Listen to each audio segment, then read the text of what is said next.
Physical media man, physical media man, physical media man. What'd you buy?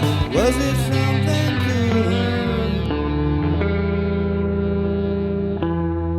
good? What's up, guys? Physical Media Man back here again for another Physical Media Man Monday video. I have my pickups or unboxing from the Kino Lorber sale that went on a while ago. So before I get started, make sure to like, subscribe, comment, leave feedback, do all that good stuff down below. I'll leave the links to my Instagram page, my Physical Media Man store Instagram page, my Facebook page for the Physical Media Man / Physical Media Man store, the Facebook page for non-media related items, the Hodgepodge Garage, my email, my eBay, my Twitter, my Letterboxd account, and my Film Aficionado account where you can follow along with my collection, which is not yet up to date, as well as my wish list of movies I'm after. Alright, so this might be the last pickups or unboxing for a while. We're a few weeks into the coronavirus, and I'm trying not to purchase anything if I can help it. I am trying to sell some more things. I'm just going to wait until this kind of hopefully blows over in the next at least a couple months, hopefully. I don't know. We'll see what happens, but I figured I shouldn't be buying movies because who knows what's going to happen. So anyways, this was from the Kino Lorber sale, and I had purchased this before everything really went crazy. I mean, it looks like this was actually inspected. So I brought the scissors because I think I need them.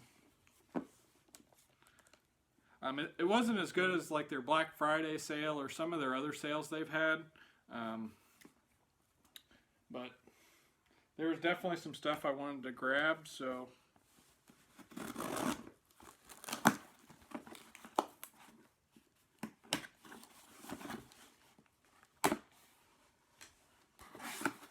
and these are all Blu-Rays. I got my receipt here. Oh, somewhat of a takedown. I can tell you how much they were and how much I actually paid. So everything here, we got six total items for $53.44. Okay. Let's see if I should go in order. All right. First up, we got two Spike Lee movies. I usually enjoy his movies, and some of them are pretty hard to find on DVD. These have recently come out. I've never watched either one of them. And one of them I wasn't really familiar with, but people acted like it was really good. So first up, this was the one I was talking about. We got Summer of Sam. So, it says, from Spike Lee, the legendary director of Do the Right Thing, which I have and I've watched. Mo Better Blues I haven't watched, but have. Same thing with Clockers. Have watched Inside Man and Black Klansman. So it comes his electrifying take on the Son of Sam murders in New York City during the summer of 1977, centering on the residents of an Italian-American Bronx neighborhood who live in fear and distrust of one another. The heat is soaring to record highs, blackouts are filling the streets with looters, and the murders of a man who calls himself the Son of Sam are gripping the city that never sleeps in fear. As friends in a small Bronx community become obsessed with the idea that the Son of Sam is somebody nearby, the madman's fearsome plague of terror becomes the catalyst that prompts relationships to fall apart and trust to disintegrate into dread. Starring John Leguizamo, Adrian Brody, Mira Sorvino, Jennifer Esposito, Michael Rispoli, Babe Newirth, and some other people I've never heard of, and featuring an amazing soundtrack loaded with vintage hits of the 1970s. Beautifully shot by Ellen Kuras, with a rousing score by Terrence Blancard. So it came out in 1999, so 149 minutes. 142 minutes, sorry. So a little over 2 hours. But yeah, I've heard this is good. And this was originally $29.95, and I got it for $11.99. And the same price on this one too. was originally $29.95, and I got it for $11.99.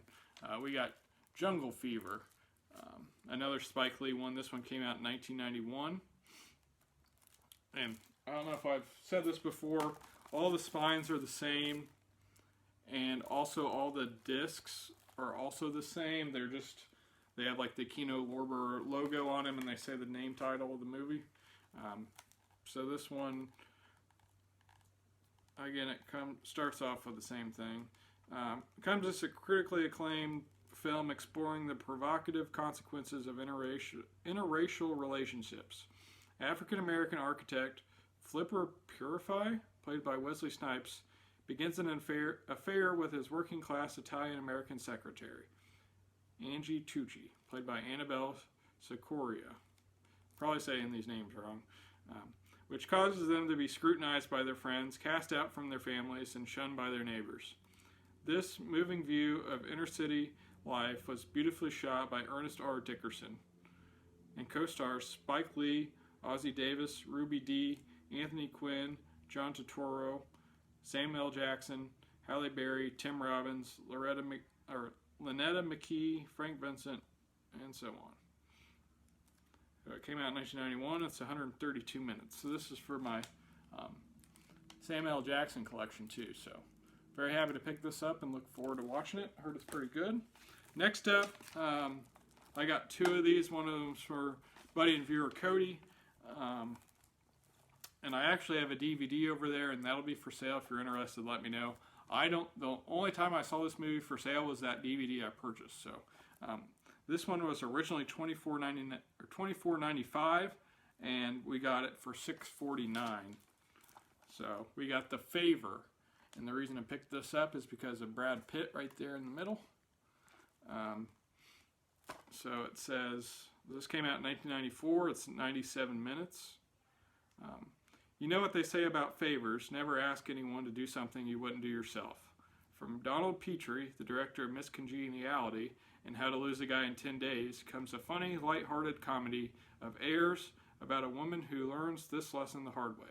Starring Harley Jane Kozak, Elizabeth McGovern, Bill Pullman, Brad Pitt, and Ken Wall.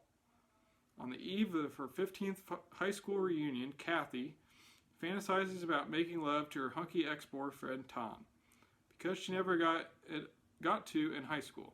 Now married, Kathy devises an ingenious way to sleep with Tom without cheating, sex through proxy, begging her open-minded best friend Emily to seduce her old flame so she can get all the juicy details. Kathy is unprepared for the consequences when Emily falls for Tom.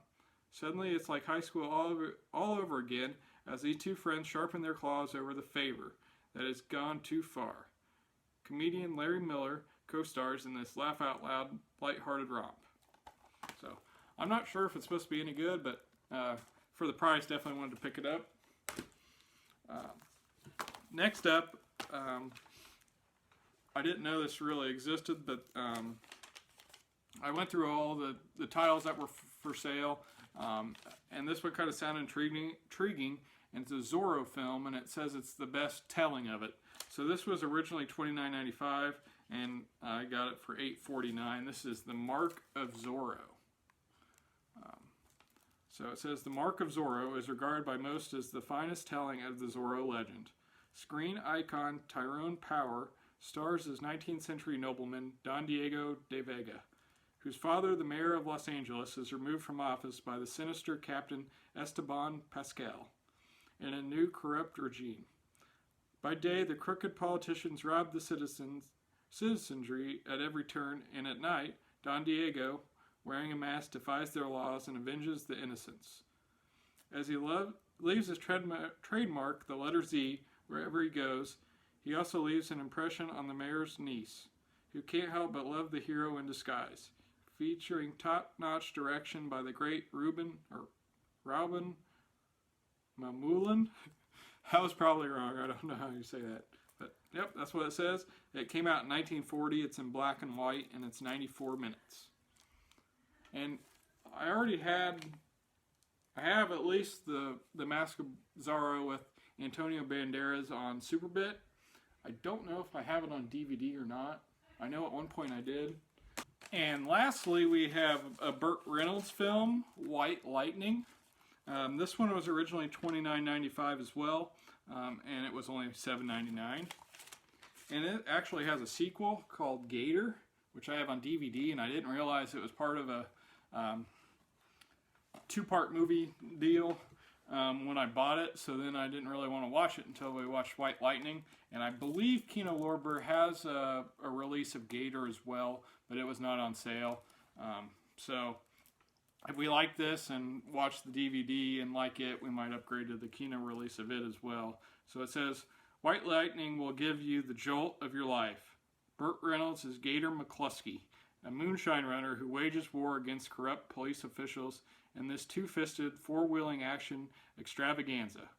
With adrenaline-pumping car chases, bone-crunching brawls, and a terrific acting by an all-star cast, including Ned Beatty, Diane Ladd, Bo Hopkins, Matt Clark, and R.G. Armstrong, Gator is serving time in the Arkansas prison when he learns that a ruthless and corrupt sheriff has framed and killed his baby brother. Swearing vengeance, Gator agrees to go undercover to expose the dirty sheriff, going to any lengths to get the goods and make him pay for the crime. Top-notch direction by Joseph Sargent, with a wonderful script by William W. Norton, who also wrote the script for Gator. So that's the last one we picked up. It's from 1973 and is 101 minutes.